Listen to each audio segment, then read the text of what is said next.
Mission 2022 का BJP का master plan तैयार है और अब से लेकर चुनाव तक यानी कि अगले 6 महीने में बीजेपी कौन कौन से कार्यक्रम करने वाली है, कौन कौन से अभियान चलाने जाने की तैयारी है, इसका पूरा खाका तैयार किया जा चुका है। आप ये रिपोर्ट देखिए। यूपी विधानसभा चुनाव में करीब 6 महीने का समय बचा है, लेकिन यूपी बीजेपी का अगले 6 महीने तक चुनाव का प्लान तैयार है, जिसे पीएम मोदी और सीएम योगी समेत बीजेपी के बड़े नेता और लाखों कार्यकर्ता धरातल पर उतारेंगे। पूरे प्रदेश में जन आशीर्वाद यात्रा निकालने के बाद बीजेपी 23 अगस्त से बूथ विजय अभियान शुरू कर रही है। इस अभियान को 3 चरणों में ज्यादा समय तक चलाने की तैयारी है। इसी महीने से बीजेपी संगठन में पन्ना प्रमुखों को जोड़ने का काम शुरू कर रही है। वहीं अगले महीने पंडित दीनदयाल उपाध्याय की जयंती पर बीजेपी एक बड़ा कार्यक्रम करेगी। 25 सितंबर को बीजेपी अपने 1918 सांगठनिक मंडलों में बड़े स्तर पर कार्यक्रम करने जा रही है। इसी महीने 27 से 29 अगस्त तक बीजेपी का बूथ सत्यापन अभियान चलेगा। इसके अलावा साइबर योद्धाओं की सेना तैयार की गई है। उनकी कार्यशालाएं भी जल्द ही शुरू होने वाली हैं। अगले महीने से पार्टी बड़े स्तर पर सदस्यता अभियान की शुरुआत करेगी। अगले महीने से बीजेपी लाभार्थी संपर्क अभियान की शुरुआत भी करेगी। इसी तरह जो मंडलों में पंडित दीनदयाल उपाध्याय जी की जन्म जयंती पर जो कार्यक्रम होना है, सभी जो संगठन इकाइयां हैं उसमें मंडल स्तर पर कार्यक्रम होंगे। तो अनेक तरह के कार्यक्रम संगठन जन संवाद को सतत बनाए रखने के लिए करता है, ताकि लोगों को पार्टी की नीतियों रीतियों की और सरकार के लोक कल्याणकारी कार्यक्रमों के प्रति पूरी जानकारी मिल सके और जागरूकता बढ़े। वहीं बीजेपी की चुनावी तैयारियों पर विपक्षी दल निशाना साध रहे हैं। भारतीय जनता पार्टी चुनाव की ही पार्टी है। सरकार चलाना नहीं जानता, प्रदेश का विकास नहीं कर सकते हैं। तो हम मानते हैं कि भारतीय जनता पार्टी चुनाव लड़ना जानती है, प्रचार करना जानती है, बस सरकार चलाना नहीं जानती है, प्रदेश का विकास करना नहीं जानती है। चुनावी पैसा खर्च करने में आगे निकल रही है। Thank you Modi ji, thank you Yogi ji के झूठे बोर्ड लगवाने में जरूर आगे निकल रही है। बाकी उनके मंत्री कहाँ जा रहे हैं, वो करोड़ों रुपया कहाँ खर्चा कर रहे हैं, जनता के कर का मंच कहाँ सजा रहे हैं, ये उनकी स्ट्रैटेजी है। जनता मुद्दों पर अपने चुनाव लड़ती है। सियासी जानकारों की माने तो बीजेपी चुनावी तैयारियों में दूसरे दलों से कोसों आगे निकल चुकी है। लखनऊ से अविनाश सिंह के साथ टीम न्यूज़ स्टेट।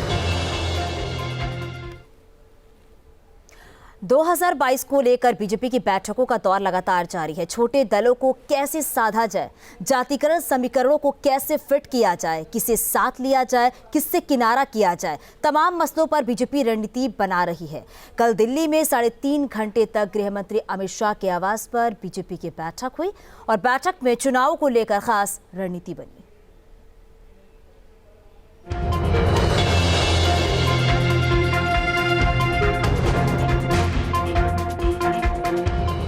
विधानसभा चुनाव को लेकर बीजेपी मिशन मोड में आ गई है।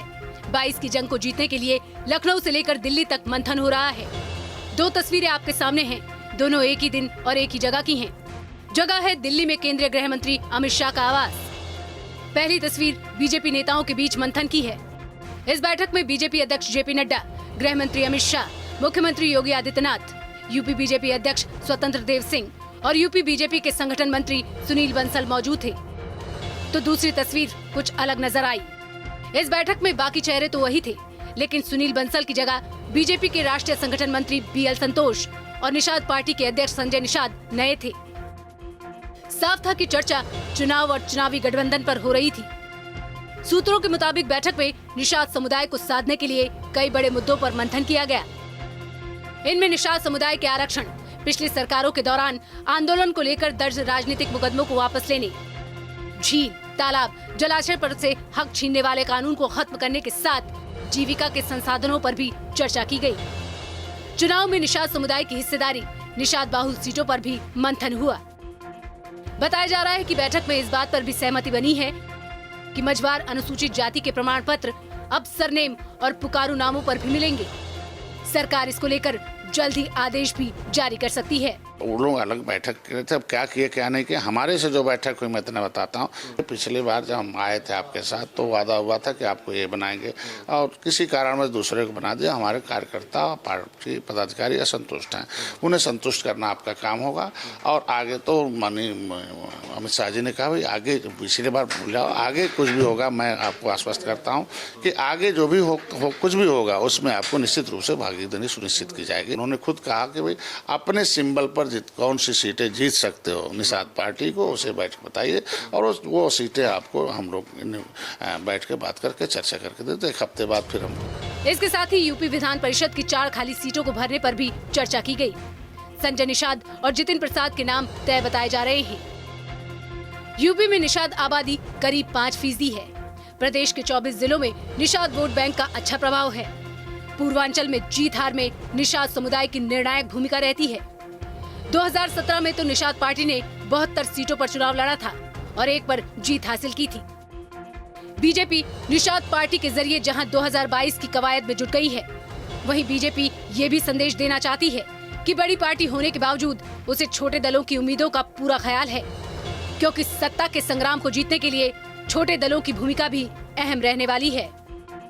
दिल्ली से राहुल डबास और लखनऊ से अविनाश सिंह के साथ टीम न्यूज स्टेट। आगे बढ़ेंगे, बात करेंगे। सीएम योगी आदित्यनाथ ने लखनऊ के राजभवन में जजों को सम्मानित किया और ये कार्यक्रम विधि सेवा आयोग की तरफ से आयोजित किया गया। कार्यक्रम में राज्यपाल आनंदीबेन पटेल ने जजों को सम्मानित किया और इस मौके पर सीएम योगी ने कहा कि न्यायपालिका को ये ध्यान रखना होगा कि सभी वर्ग के लोगों को बराबर इंसाफ मिले। और इतना ही, सीएम योगी ने इस मौके पर सरकार के जरिए ही मनाए जाने वाले तहसील दिवस और थाना दिवस का भी जिक्र किया। इसके साथ ही जेल सुधार के लिए बनाई जा रही सरकार की रणनीति पर भी अपने विचार रखे। अभी राज्य के अंदर मैंने जेल विभाग की भी समीक्षा की थी और जेल मैनुअल में भी व्यापक संशोधन करने और सुधार करने के समय व्यापक हम लोगों ने रणनीति बनाई है। मैंने इस बारे में पाया कि बहुत सारे ऐसे मामले हैं जो कैदी अपनी सजा पूरी कर चुके हैं लेकिन जेलों के अंदर पड़े हुए हैं। महिला कैदी बीमार पड़ी हुई है, जेलों के अंदर है। स्वाधीनता दिवस के अवसर पर जब स्वाधीनता दिवस के अमृत महोत्सव कार्यक्रम में हम सब भाग ले रहे थे, उसकी पूर्व संध्या पर राज्यपाल महोदय के माध्यम से 75 ऐसी महिलाओं को हम लोगों ने जो बीमार थी या जो अपनी सजा प्राप्त पूरी कर चुकी थी, उन्हें समय से पूर्व रिहा करने के इस कार्यक्रम को तेजी के साथ आगे बढ़ाने का निर्णय लिया और वह सफलतापूर्वक आगे भी बढ़ा। हम लोग महीने में 4 दिन, 2 दिन हर शनिवार को थाना दिवस का आयोजन करते हैं और 2 दिन तहसील समाधान दिवस का आयोजन करते हैं। आम जन से जुड़ी हुई जितनी भी समस्याएं हैं, मैं इस निष्कर्ष पर पहुंचा हूं कि उसमें से 75 से 90% मामले थाना और तहसील से जुड़े हुए हैं। और जब इन सभी मामलों का समयबद्ध निस्तारण नहीं होता है तो यही बाद में कानून व्यवस्था के लिए एक चुनौती भी बनता है। हरियाणा सरकार ने जैसे ही गोरखधंधा शब्द पर प्रतिबंध लगाया, उसके बाद यूपी में भी इस शब्द पर प्रतिबंध लगने की मांग होने लगी है। गोरखपुर के लोगों का कहना है कि गोरखधंधे में इस्तेमाल गोरख शब्द गोरखनाथ पीठ के आराध्य गुरु गोरखनाथ से जुड़ा हुआ है और ऐसे में सीएम योगी को इस शब्द पर प्रतिबंध लगाना चाहिए।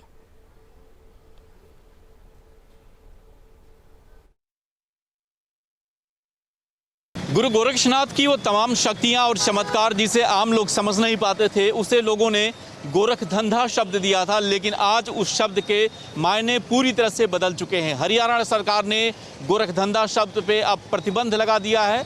यूपी से भी और ख़ासतौर पे गोरखपुर से भी अब ये मांग उठने लगी है कि गोरखधंधा शब्द पर प्रतिबंध लगाया जाए। तो हमारे साथ कुछ लोग हैं गोरखपुर के, इन्हीं से बात करते हैं कि आखिर क्या आपत्ति है गोरखधंधा शब्द से और क्यों बैन होना चाहिए। क्या लगता है आपको, गोरखधंधा शब्द किस मायने में आजकल लोग प्रयोग करते हैं? देखिए, गोरखधंधा शब्द का प्रयोग लोग गलत तरीके से प्रयोग कर रहे हैं। उसका अर्थ लगाएंगे गोरख धंधा, जैसे गलत चीज़ों के लिए उसका अर्थ लगा रहे हैं। सरकार से क्या मांग करते हैं? योगी जी मुखिया हैं, योगी जी गोरक्षपीठाधीश्वर हैं, आप क्या चाहते हैं? इस शब्द के मायने कितने बदल गए हैं और क्या उसको लेकर के परिवर्तन किया जाए? देखिए, योगी जी से हम लोग की प्रथम अपील यह है कि इस धंधे को जिस प्रकार से हरियाणा सरकार ने प्रतिबंधित किया है, इस शब्द को उत्तर प्रदेश में भी एक जियो के माध्यम से इस शब्द को प्रतिबंधित किया जाए। गोरखपुर के लोगों की ये मांग है कि जिस तरह से हरियाणा सरकार ने पहल की है और गुरु गोरक्षनाथ के जो अनुयायी हैं, जो उनके फॉलोअर्स हैं, उनके सम्मान के लिए सरकार ने जो एक कदम उठाया है, यूपी में भी इस काम को किया जाना चाहिए। वीडियो जर्नलिस्ट प्रदीप के साथ Deepak Srivastava, news state Gorakhpur. UP में बदलते औद्योगिक माहौल के बीच अमेरिका समेत करीब 40 विदेशी कंपनियों ने यूपी में करीब 17,000 करोड़ रुपए के निवेश का प्रस्ताव रखा है।